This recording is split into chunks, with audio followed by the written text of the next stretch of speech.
Hello everyone, welcome to Git Fundamentals by George Tony. This is based on the course by the LinkedIn team called School of SRE. This is for people to get familiar with SRE principles and basic things related to it. Hello. So in this video, we're gonna cover four things: Git basics, working with branches, Git with GitHub, and hooks. So in Git basic, we're gonna go through how to initialize a Git repo and add new file and commit that file and go through the logs. So this is the command we are going to use in creating a repo, Git repo. So cd/temp, it can be any directory. So here I'm creating a directory called School of SRE and cding over to it and run the git init command. You can see in the next slide the video of my presentation. So let me tell you how what's happening.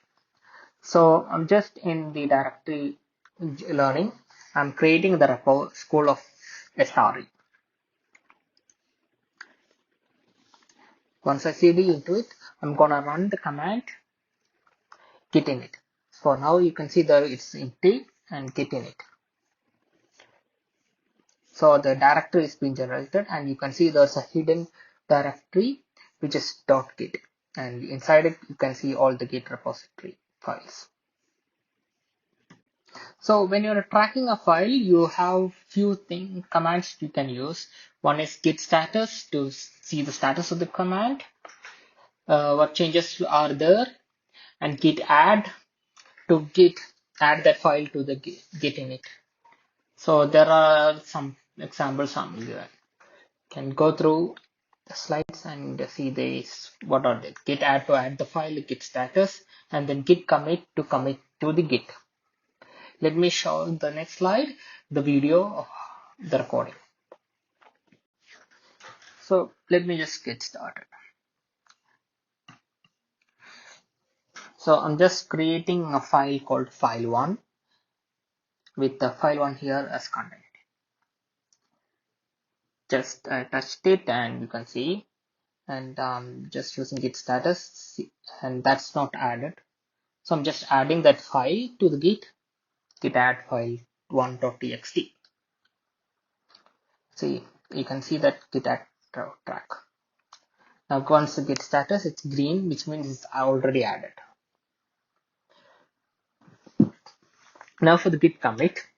So -m is for giving a message. For now, I'm just going to give git file1 added. And you can see it's been committed.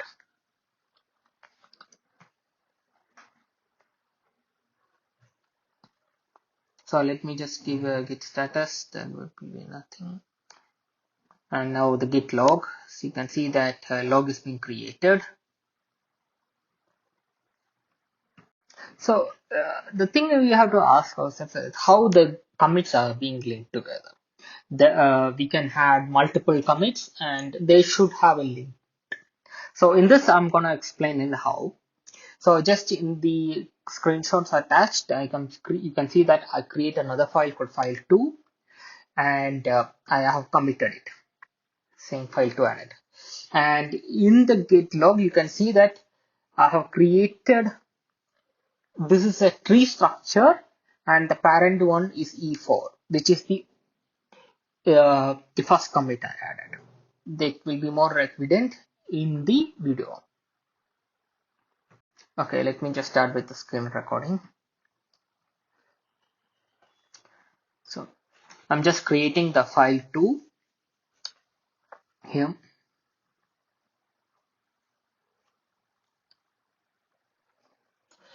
And you can see it's not added. I'm just adding it and gonna commit.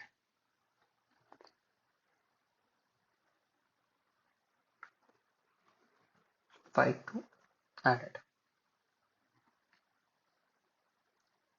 So if you look, the status is working directory is clean, and if I check log, there are two logs, one for the file1 and one for the file2. That's the head master.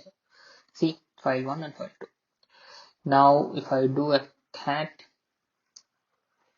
file and the hash SSH value, that's the commit version ID. You can see it's a tree structure with parent as E4, which is the file 1's commit ID.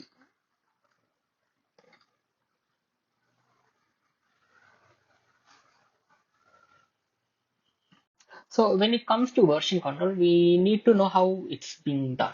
So currently version control is used by these commits. So we can just flip through the different commits and see how it works. Let me just show the video. So you can see there are 2 commits and 2 files. So I'm just gonna check out the first commit.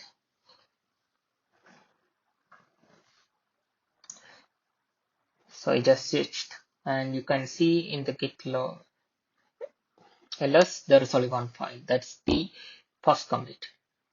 That's how we are doing the versioning. Each commit is a versions, so we can switch over to control it. So, and we can switch back. And you can see the file 2 is added by switching back. Working with branches.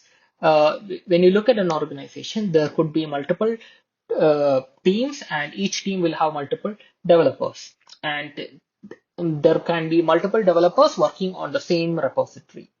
And this is to prevent so each users have to prevent their work has not to be conflicting with others, and they should work independent to each other.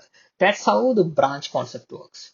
So each developer will be working on its own branch, and each task will be separate branches, so that they can be independently tested and then integrated later.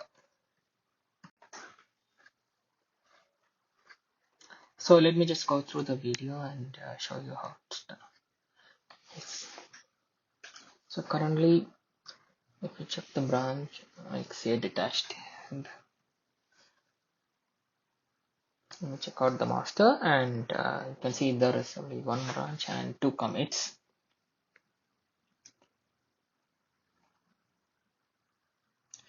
Let me just create another branch, and you can see it's branch P2 is there, and check out P2, and you can see that both are in the same commit. Now let me just add a new file and a new commit.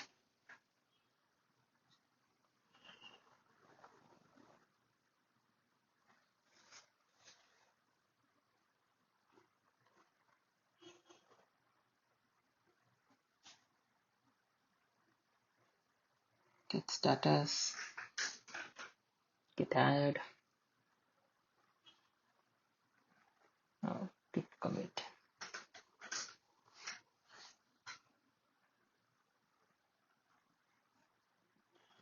Now if you check the git log, you can find that the B2 branch is 1 commit ahead, and master branch is 1. Yes. So let's just see 2 branches. Now check out the master, and if you check git log, you can only see the 2 commits in the master branch.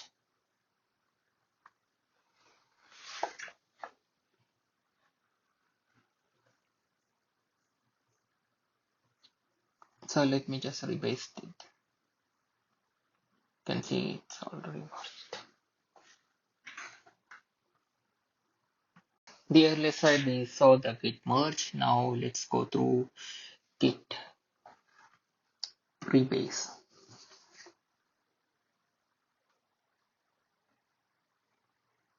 Now let me just add a new file 4, git add, git commit.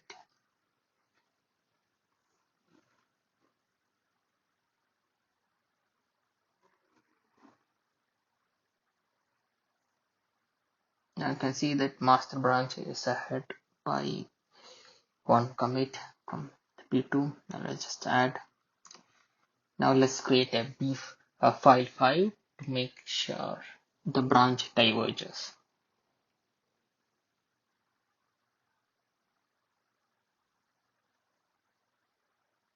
Git commit.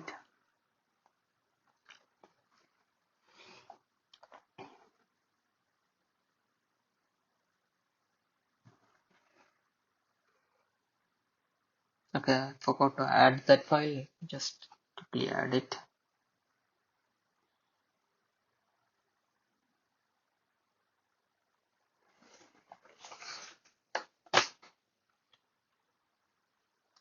Now let's just rebase the master branch. So the rebase, let's check out master and let me show you git log. That's git. There's another commit git 4 file 4 added, while that's not present in the p2.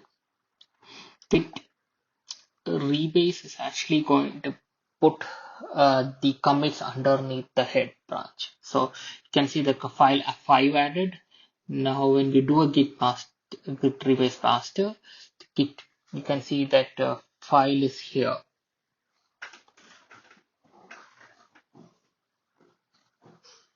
Master branch, all the commits and the master branch comes underneath the b2 itself. This is git rebasing.